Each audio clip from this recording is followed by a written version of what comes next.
Good morning, my dear students. A long time ago, a few families lived together in a small village. Most of the villagers were very greedy and selfish, keen only on arguing with each other, while some others were constantly roaming around, seeking and exploring greater pastures, as they were never happy with what they had or where they were. Once, the village experienced a severe drought and there was no water to be found anywhere. One day, a girl from one of the families discovered a well hidden among trees in the wilderness. She promptly ran back to the village and informed everyone about that well. Villagers were very happy, and over the days, all the families started drawing water from this well. But to their surprise, the well never dried up. Eventually, everyone perceived an atmosphere of friendliness in their village. The time spent by people to draw water from the well had given them an opportunity to come together and interact. Since the well never dried up, they were glad to share the water with each other, and everyone was satisfied. They were all thankful for the gift of this secret well, which had brought prosperity and well-being to their village.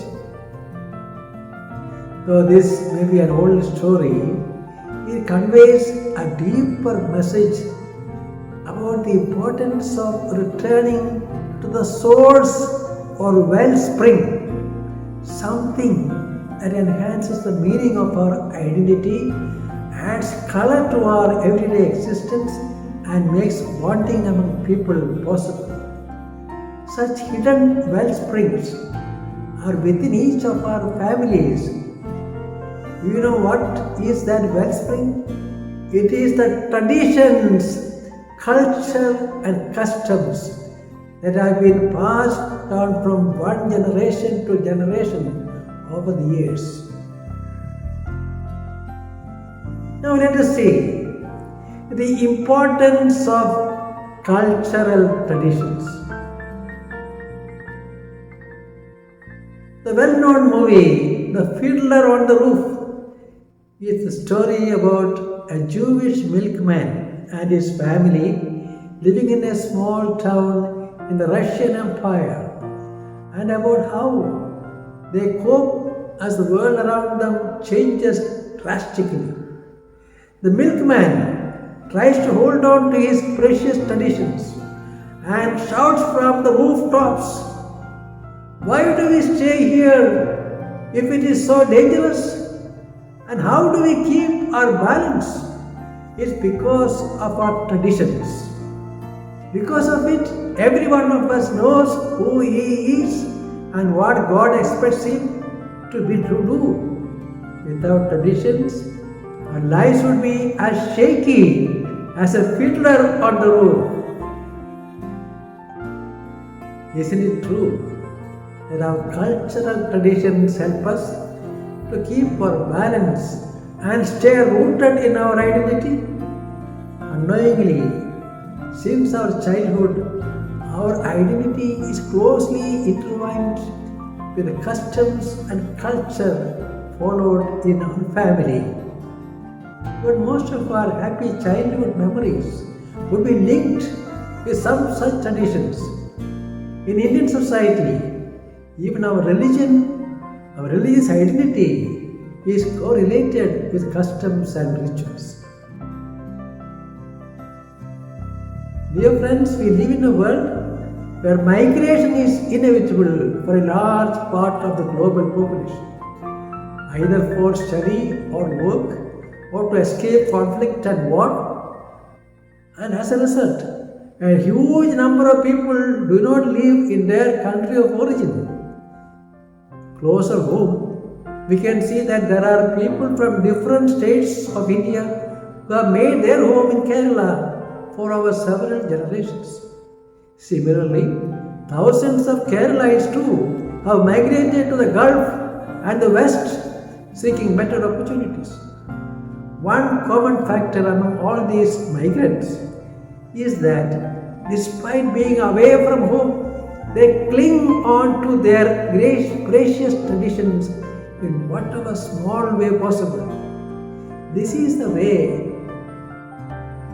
which gives them a taste of home and helps them to ensure that the younger generation does not forget the past. It is this linking between the past and the present that makes cultural traditions so invaluable. Again, sharing traditions with neighbors and friends gives them an opening to understand one's culture better. This leads to greater respect and acceptance among different ethnic groups and communities. Now, let us see the common elements which build our cultural identity. Today, due to urbanization and globalization, the richness of our culture has been neglected or ignored. Let us see common elements that will help us to preserve our cultural identity and to hold on to it. Food. Food has an important role in celebration in all cultures. Sharing a meal together as a family plays a significant part in building relationships. It provides a chance for the family to slow down, to sit together face to face, to talk and interact, to have a good laugh and to create a connection within the whole family. Joyous occasions are never celebrated without the sharing of a meal either among the family or extended community, be it a small birthday or a larger wedding. Even at the time of loss or mourning, some simple meal is shared with the community. This is vital as our food tradition is the expression of our community, and these food memories connect us with our own ethnic heritage. Another important factor is personal expressions. Every family has its own vocabulary and expressions. This could be nicknames, games, jokes, or even pranks that are usually initiated during any family reunion or get together. What is perceived as fun by one family need not be appreciated in the same spirit by another. While some families would love to sing songs together or dance to old tunes, some would like to indulge in a vigorous game of cricket, while others would like to simply sit around and chat. This is what makes each family unique in its expressions. Such expressions help to bring about personal interaction and more closeness among the family members. Another important factor that will build up the tradition is storytelling. In some tribes in Rwanda, they have a special time for storytelling in families. Soon after dinner, all the children in the family gather around the eldest person of the house to listen to the adventures and heroic stories of their ancestors. Through storytelling and reminiscing, the present is connected with the past. Psychologists say that children who have an intimate knowledge of their family's history are better adjusted and more self-confident, having a stronger sense of control over their lives than children who don't. Therefore, it is important that time is carved out regularly to impart the cultural heritage and values of the family to the younger generation through stories and anecdotes.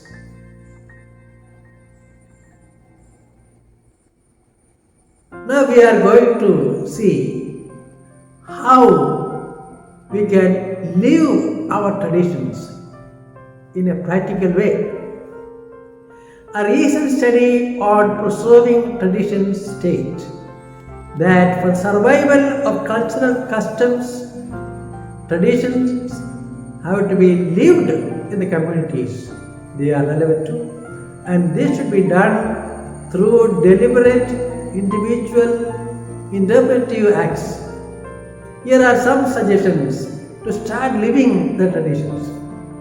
Number one, prepare a family calendar.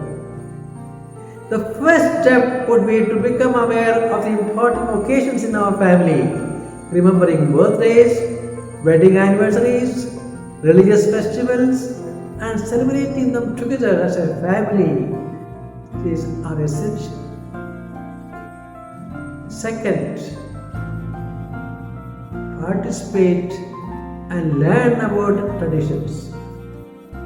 An enthusiastic attitude to participate in the family rituals and traditions is an important step in the process. Becoming more familiar with our traditions would give us a better understanding of all the other aspects of our family and religion. And third important way to build up the tradition is cook the traditional recipes.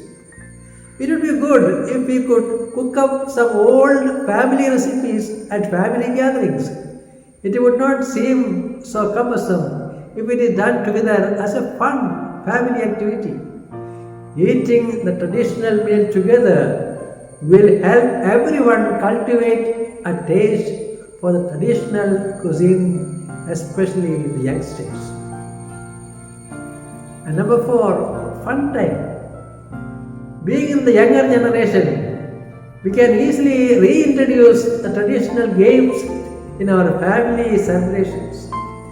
Try to find out the traditional games that existed in our families, and by introducing new ones, you would be able to transform family moments into a memorable one. Number five, story time. It would be great if we could use these occasions to know more about the history of our family, encourage the grandparents or the elders in the family to share their anecdotes and memories. And last one, spend time with the other members of the community.